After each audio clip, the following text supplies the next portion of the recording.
पाहत आहात बुलढाणा चौफेर, आवाज जनसामान्यांचा।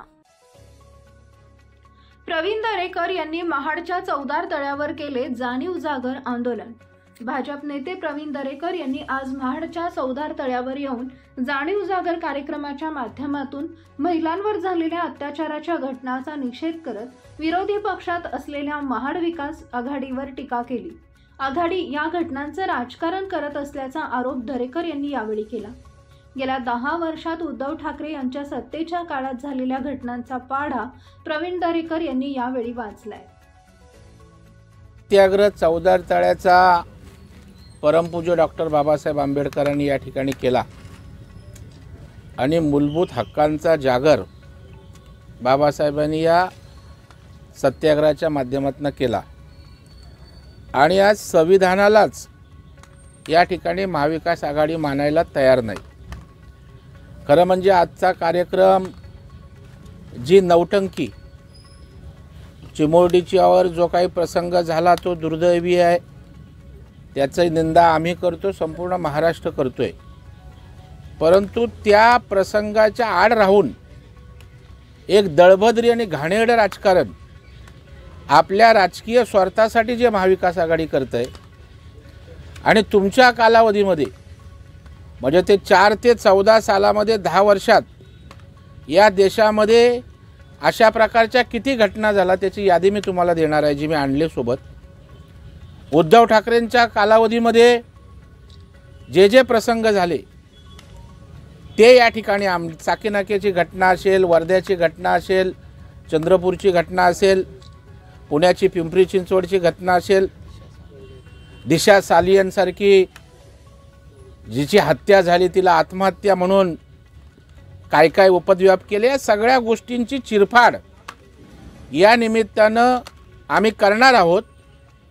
आणि तुमच्यापेक्षा आमच्या संवेदना जागरूक आहेत आणि म्हणून जाणीव जागर की आम्हाला जाणीव आहे आणि तुम्ही गेंड्याच्या कातडीचे आहात हे सांगण्यासाठी अशा प्रकारचा कार्यक्रम आम्ही त्या ठिकाणी करतोय। खरं म्हणजे यांना लाजा वाटल्या पाहिजेत, यांच्या कालावधी हे खरं म्हणजे तुलना करण्याची गोष्ट नाही।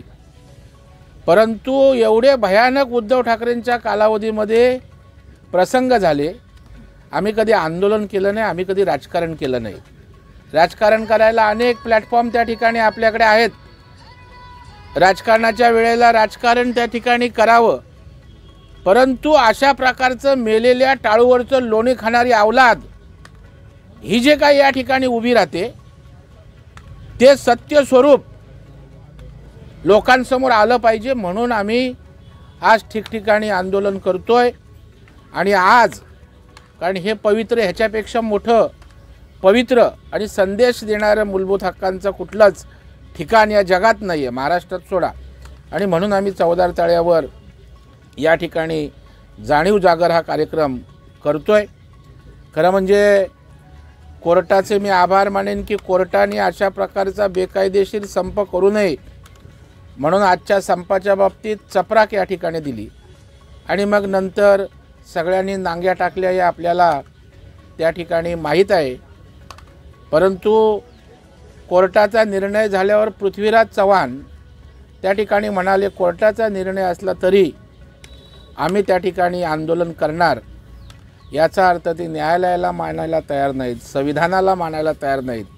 मग लोकसभेच्या निवडणुकीमध्ये केवळ मतांसाठी त्या ठिकाणी आपण संविधानासाठी गळे घोटत होतात का?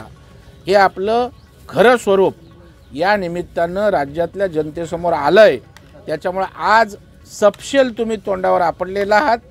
तुम्हाला माहीत आहे जनतेचा प्रतिसाद मिळणार नाही, कारण जनतेला अशा दुर्दैवी घटनेचं राजकारण मान्य नाही आणि म्हणून तुम्ही संपातना माघार घेतलेली आहात आणि कुठेतरी नौटंकी करण्याचा केविलवाना प्रयत्न आहे। आणि म्हणून ही जाणीव जागरच्या माध्यमातून आम्ही त्यांना उघडं करण्याचं काम या ठिकाणी करतोय।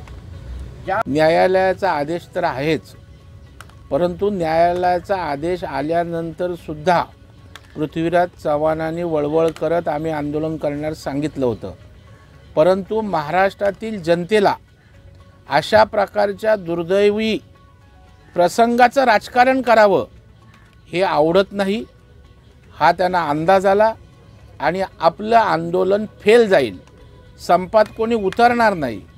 एकीकडं कष्टकरी त्या ठिकाणी ज्यांचं हातावर पोट असतं, त्या ठिकाणी शाळा, कॉलेजेस, नागरिक या सगळ्यांचं त्या ठिकाणी हाल झाले असते आणि तुम्ही अशा प्रकारच्या दुर्दैवी प्रसंगाचं राजकारण करताय ही महाराष्ट्रातली सुसंस्कृत जनता मानायलाच तयार नाही. म्हणून आंदोलन फेल जाऊ नये, तोंडावर आपटू नये म्हणून कोर्टाचा आदेशाचं सहाय्य घेऊन त्यांनी आंदोलन मागे घेतलं.